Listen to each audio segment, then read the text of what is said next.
पिछले पार्ट में हमने भौतिक अधिशोषण व रासायनिक अधिशोषण के बारे में चर्चा की, उनके अंतर के बारे में जाना। इस पार्ट में हम चर्चा करेंगे ठोस अधिशोषकों पर गैसों के अधिशोषण के बारे में। तो इसमें क्या है कि भाई अधिशोषक तो क्या रहेगा, ठोस पदार्थ रहेगा, और जो अधिशोष्य है यानी जो चिपकने के लिए आएगा कौन आएगा, गैस आएगा। तो ठोस पदार्थों पर यानी कि ठोस अधिशोषक है उस पर जो गैस अधिशोष्य आ रहा है, तो उस समय उनको कौन कौन से कारक प्रभावित करते हैं अधिशोषण की प्रक्रिया को, उनके बारे में हम इस पार्ट में चर्चा करेंगे। तो पहला आता है हमारे पास में, नंबर 1 की बात करें, गैस या अधिशोष्य की प्रकृति। उसके बाद में दूसरी बात करें तो सेकंड पॉइंट पढ़ेंगे हम अधिशोषक का पृष्ठीय क्षेत्रफल के बारे में, यानी कि अधिशोषक हैं, अधिशोषकों का पृष्ठीय क्षेत्रफल। और अधिशोषक कौन से होंगे इसमें, ठोस अधिशोषक होंगे। तीसरा पॉइंट पढ़ेंगे, तीसरा आता है हमारे पास में दाब का प्रभाव।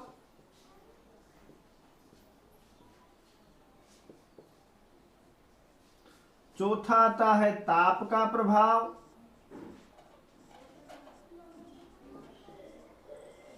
और पांचवा पढ़ेंगे अधिशोषकों का सक्रियण।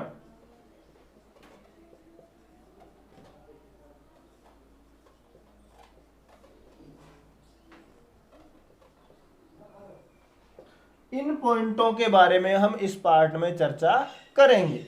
तो सबसे पहले बात कर लेते हैं हम गैस या अधिशोष्य की प्रकृति। तो अधिशोष्य कौन होगा, इसमें गैस होगा, जाहिर सी बात है, गैसों का अधिशोषण पढ़ रहे हैं। अधिशोष्य की प्रकृति, पहले पॉइंट की बात कर ले इसमें कि भाई हम जानते हैं कि जो भौतिक अधिशोषण है, भौतिक अधिशोषण विशिष्ट प्रकृति का नहीं होता है। ये बात हमने पिछले पार्ट में पढ़ी है कि भाई भौतिक अधिशोषण है, भौतिक अधिशोषण विशिष्ट प्रकृति का नहीं होता है, विशिष्ट प्रकार का नहीं होता है। तो क्या होगा कि भाई प्रत्येक गैस है, प्रत्येक गैस ठोस पृष्ठ पर, ठोस अधिशोषक होगा, उस पर कम या फिर अधिक मात्रा में क्या होगी, अधिशोषित होगी, कम या अधिक मात्रा में अधिशोषित होगी।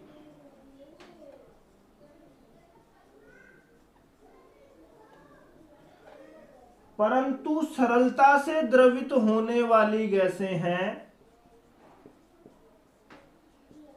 जैसे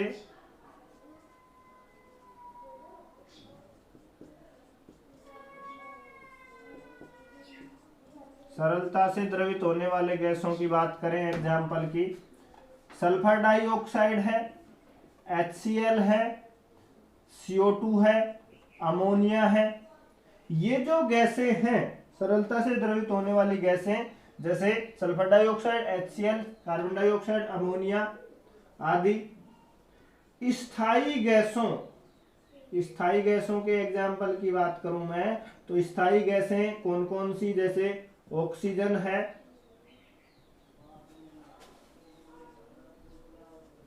नाइट्रोजन है, हाइड्रोजन है। इनकी तुलना में, स्थायी गैसों की तुलना में अधिक मात्रा में अधिशोषित होती है। और इसके पीछे कारण क्या है, द्रवित होने के पीछे कारण होता है क्रांतिक ताप। अब क्रांतिक ताप क्या है, यानी गैसों का जो द्रवीकरण है, अधिशोषण की मात्रा है, वो किस पर निर्भर कर रही है, क्रांतिक ताप पर निर्भर करती है। दोबारा से सुनिएगा, हम ये जानते हैं कि जो भौतिक अधिशोषण है, भौतिक अधिशोषण विशिष्ट प्रकृति का नहीं होता है। विशिष्ट प्रकृति का नहीं होने के कारण अलग अलग प्रकार की गैसें हैं, वो एक ही ठोस पर या तो कम मात्रा में अधिशोषित होती हैं या फिर अधिक मात्रा में अधिशोषित होती हैं। इसके साथ ही लेकिन अगर हम बात करें सरलता से द्रवित होने वाली गैसें हैं, सरलता से द्रवित होने वाले गैसों की अगर हम बात करें, जैसे सल्फर डाइऑक्साइड है, HCl गैस है, कार्बन डाइऑक्साइड है, अमोनिया है, ये गैसें स्थायी गैसों की तुलना में, स्थायी गैसें जैसे ऑक्सीजन है, नाइट्रोजन है, हाइड्रोजन है, इनकी तुलना में क्या होती हैं, अधिक मात्रा में क्या होती हैं, अधिशोषित होती है।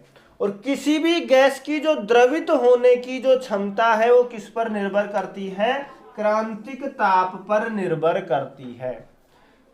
ये गैसें जो स्थायी गैसें थी, ऑक्सीजन, नाइट्रोजन, हाइड्रोजन, ये तो कम मात्रा में अधिशोषित होती हैं, ये ज्यादा मात्रा में अधिशोषित होती हैं। वो किस पर निर्भर कर रहा है, गैसों के क्रांतिक ताप पर निर्भर कर रहा है। अब क्रांतिक ताप क्या है उसकी अगर हम बात करें, भाई क्रांतिक ताप की डेफिनेशन की बात करें,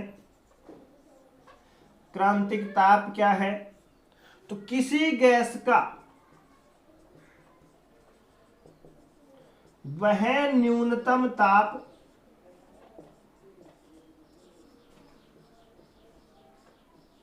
जिससे अधिक ताप पर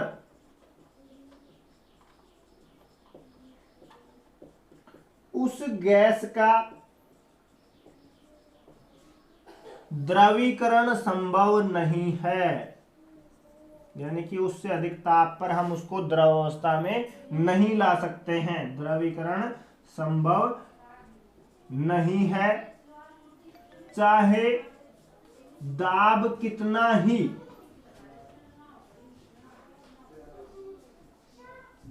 बढ़ा दिया जाए।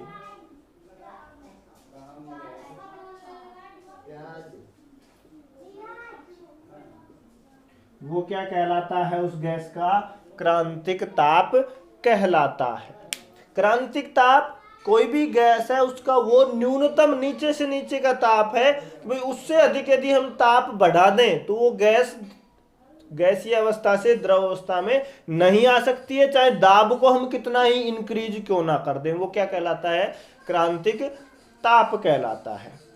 तो जिन गैसों का क्रांतिक ताप जितना अधिक उच्च होगा वो गैसें ही उतनी ही अधिक मात्रा में क्या होंगी, अधिशोषित होंगी, यानी कि उनका जो अधिशोषण है वो उतना ही अधिक क्या होगा, आसानी से होगा। तो ये पॉइंट थे। उसके बाद में एक एग्जाम्पल की बात कर लूं भाई गैस या अधिशोषण की प्रकृति में, भाई जो अधिशोषण हुआ वो 1 ग्राम सक्रिय चारकोल लिया गया। एग्जाम्पल की बात करें तो 1 ग्राम सक्रिय चारकोल पर विभिन्न गैसों के अधिशोषण का घटता क्रम,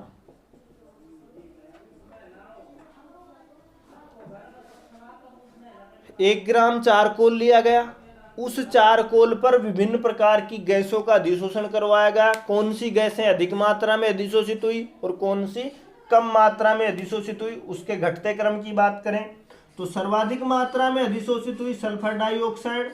उसके बाद में अगर हम बात करें अमोनिया गैस अधिशोषित हुई। उसके बाद में आती है HCl गैस। उसके बाद में CO2, मेथेन के बाद की अगर हम बात करें कार्बन मोनोऑक्साइड। उसके बाद में नाइट्रोजन और हाइड्रोजन। ये गैसों का क्या था, हमारे पास में अधिशोषित होने का क्रम था। सर्वाधिक मात्रा में सल्फर डाइऑक्साइड अधिशोषित हुई, उसके बाद में अमोनिया अधिशोषित हुई, फिर जो HCl गैस है वो अधिशोषित हुई, फिर कार्बन डाइऑक्साइड, मेथेन है, फिर कार्बन मोनोऑक्साइड, नाइट्रोजन, हाइड्रोजन। ये घटता हुआ क्रम है।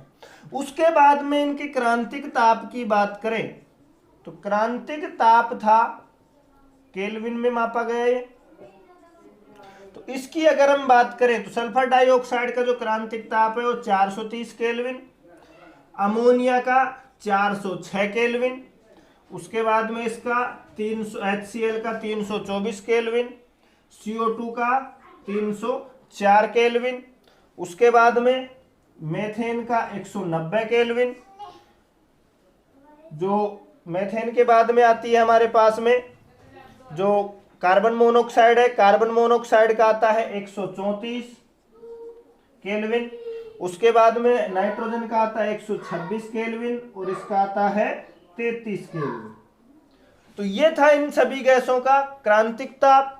उसके बाद में इनके अधिशोषित आयतन की बात करें कि भाई अधिशोषित जो आयतन था मिलीलीटर में मापा गया, ml में, अधिशोषित आयतन ml में। इसकी अगर हम बात करें तो SO2 हुई 380 ml, उसके बाद में अमोनिया हुई 180 ml, जो HCl है ये 72 ml, ये 48 ml कार्बन डाइऑक्साइड, ये 16.2 ml, 9.3 ml, ये 8 ml और 4.5 ml। ये विभिन्न प्रकार की जो गैसें हैं उनके अधिशोषण का क्या है, घटता हुआ क्रम है। तो ये था हमारे पास में पहला पॉइंट, गैस या अधिशोष्य की प्रकृति के बारे में। भौतिक अधिशोषण है वो विशिष्ट प्रकृति का नहीं होता है, इस कारण विभिन्न प्रकार की जो गैसें हैं वो एक ही ठोस अधिशोषक पर या तो कम मात्रा में अधिशोषित होती हैं या फिर अधिक मात्रा में अधिशोषित होती हैं। ये कम या ज्यादा मात्रा में अधिशोषित होने का जो कारण है वो क्या है कि भाई सरलता से द्रवित होने वाली गैसें हैं, जैसे हमारे पास में एक CO2 है, सल्फर डाइऑक्साइड है, अमोनिया है, HCl है। ये गैसें ज्यादा मात्रा में अधिशोषित होती हैं क्योंकि इनके जो क्रांतिक ताप का जो मान है वो बहुत ही उच्च होता है स्थायी गैसों की तुलना में। स्थायी गैसें जैसे ऑक्सीजन है, नाइट्रोजन है, इसी तरीके से हाइड्रोजन है, इनका क्रांतिक ताप उच्च होता है, इस कारण इनका जो क्रांतिक ताप है वो क्या होता है, निम्न होता है। तो इनकी अगर हम बात करें तो वे गैसें जिनका क्रांतिक ताप उच्च होता है वो ज्यादा मात्रा में क्या होती हैं, अधिशोषित होती हैं, और जिन गैसों का क्रांतिक ताप का मान बहुत कम होता है वो कम मात्रा में अधिशोषित होती हैं। 1 ग्राम सक्रिय चारकोल लिया गया, उस पर विभिन्न गैसों का अधिशोषण करवाया गया, वो घटता क्रम यहाँ पे दर्शाया गया है। सर्वाधिक मात्रा में सल्फर डाइऑक्साइड, उसके बाद में ये घटता हुआ क्रम है, ये इनके क्रांतिक ताप है और ये क्या है, अधिशोषित आयतन मिलीलीटर में। वीडियो को पॉज करके आप इसको नोट कर सकते हैं। अब हम बात करेंगे, नंबर 2 पॉइंट आता है अधिशोषकों का पृष्ठीय क्षेत्रफल। तो अधिशोषक के पृष्ठीय क्षेत्रफल की बात करें तो गैसें हैं, गैसों के जो अधिशोषण की जो दर है वो अधिशोषक के पृष्ठीय क्षेत्रफल पर भी निर्भर करती है। तो कौन कौन से कारक हैं, उन कारकों की बात करें, नंबर 2 पॉइंट आता है अधिशोषकों का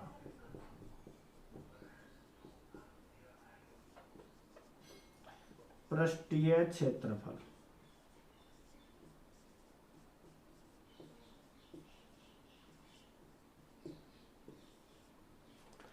अधिशोषकों के पृष्ठीय क्षेत्रफल की बात करें तो हम देखते हैं कि एक ही गैस है, समान ताप पर और समान ही दाब पर अलग अलग मात्रा में क्या होती है, अधिशोषित होती है। वो कोई भी गैस है, टेम्परेचर भी समान है, प्रेशर भी क्या है, समान है, नियत है यानी कि एनटीपी पर, जो नियत ताप और नियत दाब पर है, कोई भी एक गैस है, अलग अलग ठोसों पर अलग अलग मात्रा में क्या होती है, अधिशोषित होती है। तो किसी भी ठोस, कोई ठोस है, किसी ठोस पर तो कम मात्रा में अधिशोषित हो रही है, कोई ठोस पर ज्यादा मात्रा में क्या हो रही है, अधिशोषित हो रही है।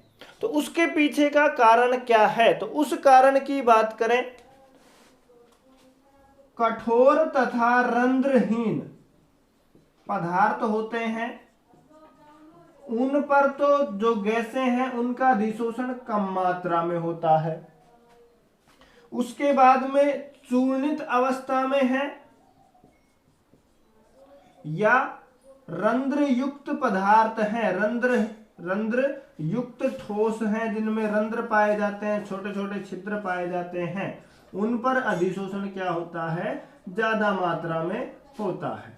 तो अधिशोषकों का पृष्ठीय क्षेत्रफल की बात करें तो अधिशोषकों के पृष्ठीय क्षेत्रफल पर भी निर्भर करता है गैसों का अधिशोषण।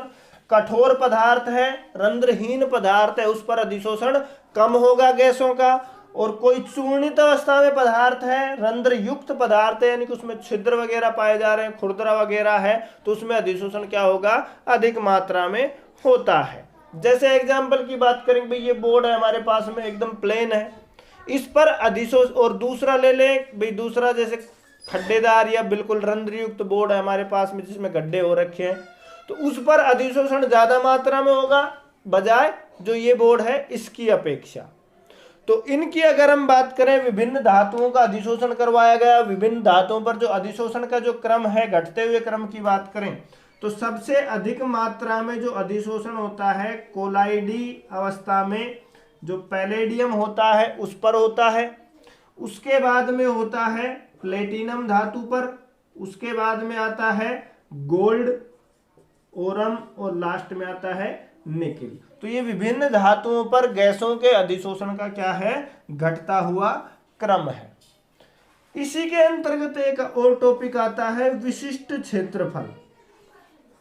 भाई विशिष्ट क्षेत्रफल किसे कहेंगे, क्षेत्रफल पर निर्भर कर रहा है इसका जो अधिशोषण की जो क्षमता है वो। तो परिभाषा क्या होगी, 1 ग्राम अधिशोषक है, या फिर 1 ग्राम ठोस अधिशोषक, ठोस की बात करें तो ठोस शब्द का उपयोग कर लेते हैं, 1 ग्राम ठोस अधिशोषक द्वारा प्रदत्त क्षेत्रफल विशिष्ट क्षेत्रफल कहलाता है।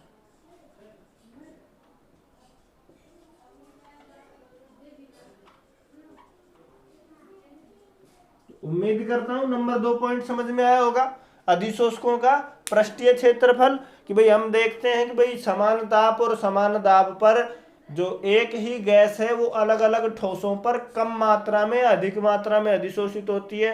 उसके पीछे कारण क्या है कि भाई कठोर पदार्थ होते हैं कुछ, या फिर रंध्रहीन होते हैं जिनमें छिद्र वगैरह नहीं पाए जाते हैं, उन पर अधिशोषण कम मात्रा में होता है। दूसरा, रंध्र युक्त पदार्थ हैं जिनमें छिद्र पाए जाते हैं या फिर चूर्णित अवस्था में है, उनका पृष्ठ क्षेत्रफल बढ़ जाने के कारण उन पर अधिशोषण क्या होता है, ज्यादा मात्रा में होता है। एग्जाम्पल की बात करें, भाई विभिन्न प्रकार के अधिशोषक लिए गए, ठोस अधिशोषक, उन पर गैसों के अधिशोषण की जो क्रम की घटते हुए क्रम की बात करें तो सबसे ज्यादा कोलाइडी पैलेडियम पर, उसके बाद में प्लेटिनम धातु पर, फिर गोल्ड पर, और फिर निकिल धातु पर अधिशोषण का ये घटता हुआ क्रम है। उसके बाद में आता है विशिष्ट क्षेत्रफल किसे कहते हैं। तो विशिष्ट क्षेत्रफल किसे कहेंगे कि भाई 1 ग्राम ठोस है, 1 ग्राम ठोस द्वारा प्रदत्त, 1 ग्राम ठोस द्वारा प्रदान किया गया जो क्षेत्रफल है वही क्षेत्रफल उसका क्या कहलाता है, विशिष्ट क्षेत्रफल कहलाता है। तो इसको भी आप क्या कर सकते हैं, नोट कर सकते हैं। अब हम बात करेंगे, नंबर 3 पॉइंट आता है दाब का प्रभाव के बारे में। जो अधिशोषक है, ठोस अधिशोषक है, उस पर गैस के अधिशोषण में दाब का क्या प्रभाव पड़ता है उसके बारे में बात करते हैं। तो नंबर 3 पॉइंट आता है हमारे पास में दाब का प्रभाव।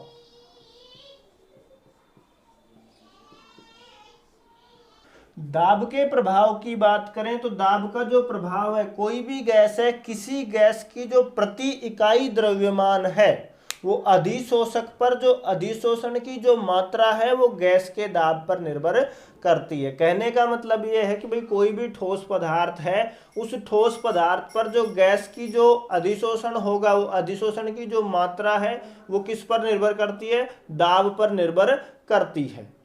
सामान्य ताप की अगर हम बात करें, सामान्य ताप पर जो अधिशोषण की जो मात्रा है वो स्थिर रहती है।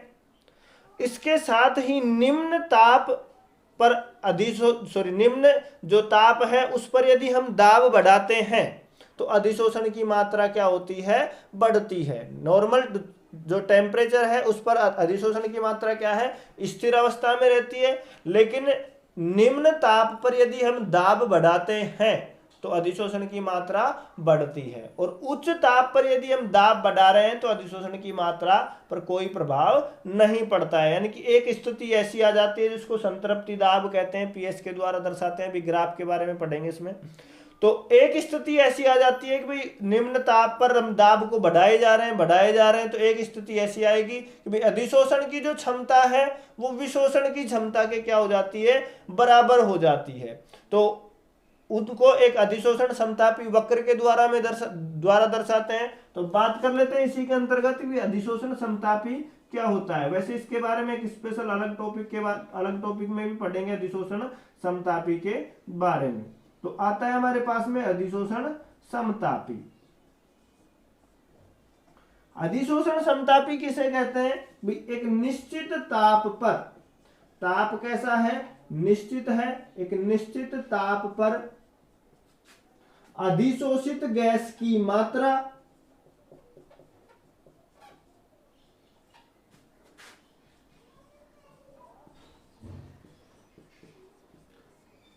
तथा साम्यावस्था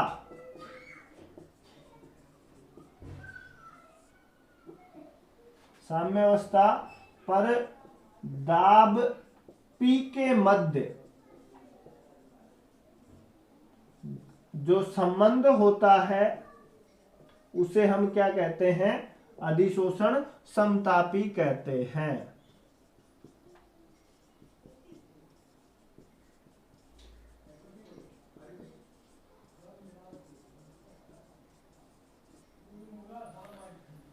टेम्परेचर निश्चित है, उस टेम्परेचर पर गैस की मात्रा कितनी अधिशोषित हुई तथा साम्य अवस्था पर गैस जो दाब है उसके मध्य में जो संबंध को दर्शाया जाता है वो संबंध क्या कहलाता है, अधिशोषण समतापी कहलाता है। अधिशोषण समतापी की बात करें, इसको ग्राफ के रूप में, इसे वक्र या आलेख के रूप में प्रदर्शित किया जाता है, दर्शा सकते हैं। और प्रदर्शित करने की बात करें तो इसे x/m से दर्शाते हैं। x/m व दाब P के मध्य ग्राफ खींचा जाता है। इनकी बात करें यहां पे x/x की बात करें, x क्या है यहां पे, अधिशोष्य का भार होता है कि भाई अधिशोष्य जो कण चिपकने के लिए आ रहा है उसका भार है x। उसके बाद में स्मॉल m की बात करें तो जो m है वो दर्शाता है अधिशोषण की अधिशोषक की क्षमता, अधिशोषक की मात्रा हो। और दाब को किसके द्वारा दर्शाते हैं, P किसको तथा मात्रा तथा P दाब है। इनके मध्य ग्राफ खींचा जाता है। ग्राफ किस तरीके से खींचा जाता है इसकी अगर हम बात करें तो जो अधिशोषण समतापी है इसके बारे में हमने क्या पढ़ा, निश्चित ताप है, निश्चित ताप पर अधिशोषित गैस की मात्रा तथा साम्यावस्था पर दाब P के मध्य जो संबंध होता है उसको हम क्या कहते हैं, अधिशोषण समतापी। से गणितीय वक्र के द्वारा या फिर ग्राफ के द्वारा प्रदर्शित किया जाता है। ग्राफ खींचते हैं तो ग्राफ की बात करें, x/m के ये तो हो गया x/m और ये दाब क्या हो गया, P हो गया। स्थिति की अगर हम बात करें, ताप स्थिर है, निश्चित ताप है, स्थिर बोल सकते हैं, उस पर हम क्या कर रहे हैं, दाब को बढ़ाएंगे, प्रेशर को बढ़ाएंगे तो जो अधिशोषण की मात्रा है धीरे धीरे क्या होगी, बढ़ेगी। लेकिन एक स्थिति ऐसी आएगी जो दाब की जो मात्रा है वो क्या हो रही है, धीरे धीरे इंक्रीज हो रही है। और एक स्थिति ऐसी आएगी कि भाई दाब का जो गैस का जो अधिशोषण हो रहा है उस पर कोई भी प्रभाव नहीं पड़ेगा। तो शुरुआत में क्या हो रहा था कि भाई जैसे स्थिर ताप पर हमने दाब को बढ़ाया, दाब बढ़ा रहे हैं, अधिशोषण की मात्रा बढ़ रही है, लेकिन एक स्थिर ताप पर क्या हो गया, जो वक्र है एक सीधी रेखा की ओर गमन कर गया। तो यहां से मान लेते हैं इसको भाई, इससे आगे बढ़ने पर दाब का कोई भी प्रभाव नहीं पड़ता है। इस दाब को दर्शाते हैं PS के द्वारा, यानी कि ये होता है संतृप्ति दाब, यानी कि इस पर अब दाब का कोई भी प्रभाव, इस पॉइंट है, ये पॉइंट है, इस पॉइंट पर दाब का कोई भी प्रभाव नहीं पड़ रहा है, संतृप्त अवस्था में आ चुका है। ताप की बात करें, ताप कैसा है, स्थिर है। तो इन दोनों के मध्य में जो वक्र दर्शाया जाता है ये कौन सा वक्र है, अधिशोषण समतापी वक्र कहलाता है। इस स्थिति में यानी कि जो ये पॉइंट है, ये पार्ट तो हो गया अधिशोषण, और इस साइड में जाएंगे तो विशोषण की प्रक्रिया यानी कि अधिशोषण और विशोषण जो प्रक्रम है दोनों कैसे हो जाते हैं, समान हो जाते हैं, दोनों के मध्य में क्या हो जाता है, साम्य स्थापित हो जाता है। तो ये था हमारे पास में दाब का प्रभाव कि भाई दाब है वो भी ठोस अधिशोषक है, उस पर जो गैसों का अधिशोषण होता है वो उस पर निर्भर करता है। निम्न ताप सामान्य ताप पर अधिशोषण की मात्रा स्थिर रहती है, उसके बाद में टेम्परेचर को एक स्थिर अवस्था में रखते हैं यानी कि निम्न ताप पर रखते हैं और फिर दाब को इंक्रीज करते हैं, तो अधिशोषण की जो मात्रा है वो क्या होती है, इंक्रीज होती है, बढ़ती है। लेकिन एक स्थिति ऐसी भी आती है उच्च ताप पर या फिर उच्च टेम्परेचर पर हम दाब को बढ़ाए जा रहे हैं तो अधिशोषण की जो मात्रा है उस पर कोई भी प्रभाव नहीं पड़ता है। तो इन दोनों के मध्य में एक आणविक परत बन जाती है यानी कि अधिशोषण की मात्रा और इस साइड में कौन सी हो जाएगी, विशोषण की मात्रा के मध्य में क्या हो जाता है, साम्य स्थापित हो जाता है। ये था हमारे पास में दाब का प्रभाव। x बाई एम के द्वारा दर्शाते हैं। x क्या है, अधिशोष्य का भार, स्मॉल m क्या है, अधिशोषक की मात्रा को दर्शाता है, और p क्या है, दाब। तो इन दोनों के मध्य में क्या खींचा जाता है, ग्राफ खींचा जाता है जिसको इस प्रकार से दर्शाया जाता है। तो उम्मीद करता हूं दाब का प्रभाव भी समझ में आया होगा। उसके बाद में नेक्स्ट पढ़ेंगे हम ताप के प्रभाव के बारे में और अधिशोषकों के सक्रियण के बारे में। तो वीडियो को पॉज कीजिए और नोट कीजिए।